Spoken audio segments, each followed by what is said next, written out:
Hello, നമുക്ക് കുറഞ്ഞ സമയത്തിൽ വളരെ ടേസ്റ്റി ആയിട്ടുള്ള ബിസ്ക്കറ്റ് പുഡിംഗ് എങ്ങനെയാണ് റെഡിയാക്കുന്നതെന്ന് നോക്കാം. അതിനായിട്ട് ഞാനൊരു ബൗളിലേക്ക് ഒരു 1/4 കപ്പ് വിപ്പിംഗ് ക്രീം എടുത്ത് ബീറ്റ് ചെയ്തെടുക്കുന്നുണ്ട്. ബീറ്റർ ഇല്ലാന്നുണ്ടെങ്കിൽ വിസ്ക് വെച്ചിട്ടോ മിക്സിയുടെ ജാർ ഉപയോഗിച്ചോ റെഡിയാക്കി എടുക്കാം. അടുത്തതായിട്ട് പുഡിംഗ് റെഡിയാക്കുന്ന പാത്രത്തിലേക്ക് ബിസ്ക്കറ്റ് ലെയറായിട്ട് വെച്ച് കൊടുക്കാം. ഏത് ബിസ്ക്കറ്റ് വേണമെങ്കിലും എടുക്കാം. നമുക്ക് അധികം ഉപ്പില്ലാത്ത ബിസ്ക്കറ്റ് നോക്കി എടുത്താൽ മതി.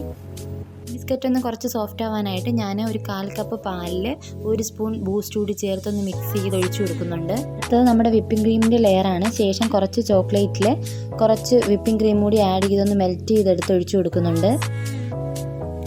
വീണ്ടും പഴയതുപോലെ തന്നെ നമ്മുടെ ബിസ്ക്കറ്റിൻ്റെ ഒരു ലെയർ കൂടി കൊടുത്ത് നമ്മുടെ ബൂസ്റ്റിൻ്റെ മിക്സ് അതിലോട്ടൊന്ന് ഒഴിച്ചു കൊടുത്തിട്ട് വിപ്പിംഗ് ക്രീമിൻ്റെ ഒരു ലെയർ കൂടി കൊടുക്കാം. അത് നന്നായിട്ടൊന്ന് നിരത്തിയെടുത്ത ശേഷം നമുക്ക് ബാക്കി വന്ന മെൽറ്റ് ചെയ്ത് വെച്ചിരുന്ന ചോക്ലേറ്റിൻ്റെ മിക്സ് കൂടി ഇതിലേക്ക് ഒഴിച്ചു കൊടുക്കാം. അതെല്ലാം ഇടത്തും ഒന്ന് ചുറ്റിച്ച് കുറച്ച് കൊക്കോ പൗഡർ കൂടി ഇട്ട് കൊടുക്കാം. വളരെ ടേസ്റ്റി ആയിട്ടുള്ള ബിസ്ക്കറ്റ് പുഡിംഗ് ഇവിടെ റെഡി ആയിട്ടുണ്ട്. എൻ്റെ ഈ വീഡിയോ ഇഷ്ടമായെങ്കിൽ ലൈക്ക് ചെയ്യുക, ഷെയർ ചെയ്യുക, സബ്സ്ക്രൈബ് ചെയ്യുക.